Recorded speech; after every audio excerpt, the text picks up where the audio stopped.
Standing outside Thaina's bakery in Midport is always a weird experience. As her assistant, I spend nearly every day of this war inside the bakery selling sweets to people struggling to make ends meet or those serving in the war.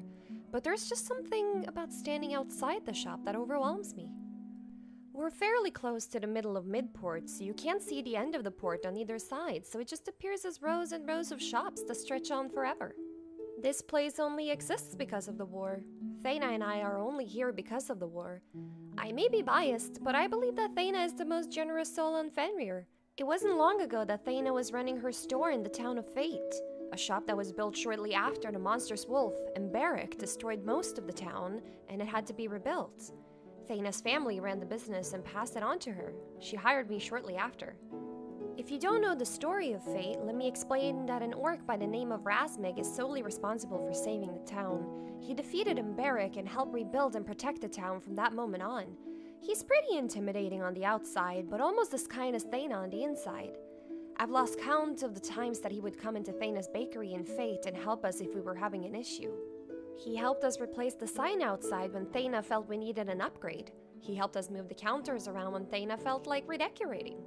He even helped patch up some of the damage on the roof when a storm ruined it, all without asking for anything in return. Of course, Thaina and I couldn't let that slide. We found out where Razmig was staying in Fate, and we would often leave little treats for him outside. Well, not that little. Razmig was a relatively large orc after all. We developed a pretty strong bond and tried to get to know him as much as possible. Despite saving Fate all those years ago, it felt like Razmig was very lonely. People stayed away from him because of his appearance, but Thaina and I are very friendly people, and we did our best to get to know him. We were saddened when we heard the news that he would be leaving. Lord Kasai, the ruler of Onyx, came into town after hearing rumors of Razmig. He needed muscle and strong fighters to stand up against King Ingvar's obsidian army.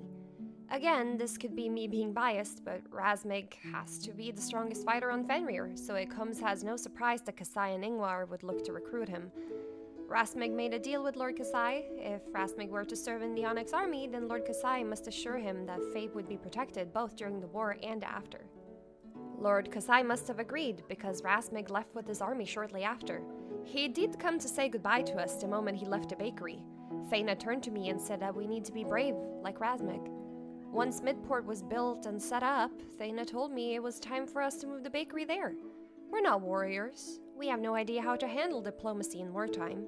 But what we can do is use this food to provide a small bit of joy to those struggling during the worst of times on Fenrir.